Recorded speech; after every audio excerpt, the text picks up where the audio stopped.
universe as we know it began with one enormous explosion of energy and light, which we now call the Big Bang. It all started with a single point of infinite gravity and density. Then, in a trillionth of a trillionth of a trillionth of a second, it exploded outwards, doubling and redoubling in size at a rate faster than the speed of light, giving birth to our universe. Well, sort of. The details are a bit murky, but one thing led to another, and now we are here. We have a pretty good idea of what happened after the Big Bang, but what happened before that? What caused the Big Bang in the first place? Was there anything that existed before time and space began? Does it even make sense to refer to a time before time itself existed? To be perfectly clear, we can't definitively answer these questions, but we can speculate wildly. According to the famous scientist Stephen Hawking, there was nothing around before the Big Bang. His theory of no boundaries lies upon the assumption that the universe has no boundaries and that neither space nor time existed before the Big Bang. To understand the theory better, grab your universal remote and hit rewind. Our universe is constantly expanding, so if you move backwards in time, then the universe contracts. Rewind about 14 billion years and the entire universe shrinks to the size of a single atom.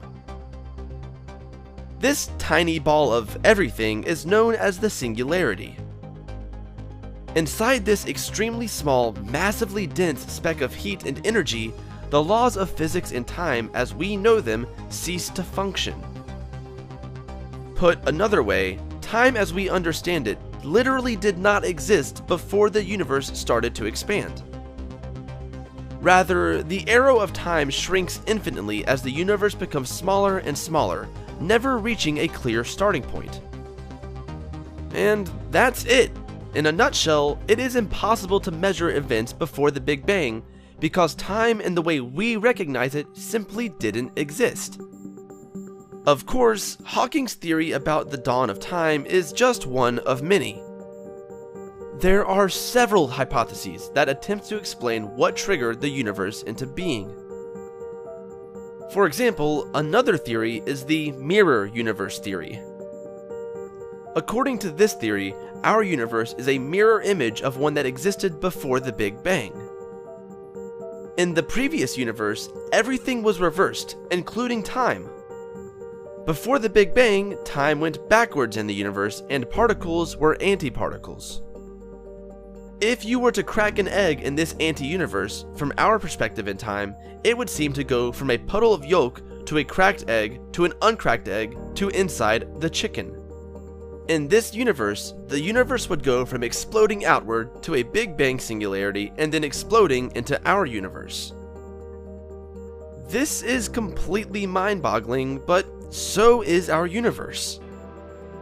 There's too much we don't know because there's too much we haven't experienced, and we tend to look at so many things from a human-centric perspective. Perhaps one day, our future generations will crack the code of the universe and its beginnings. Maybe they'll even find the existence of other dimensions of life, the universe, and everything in between.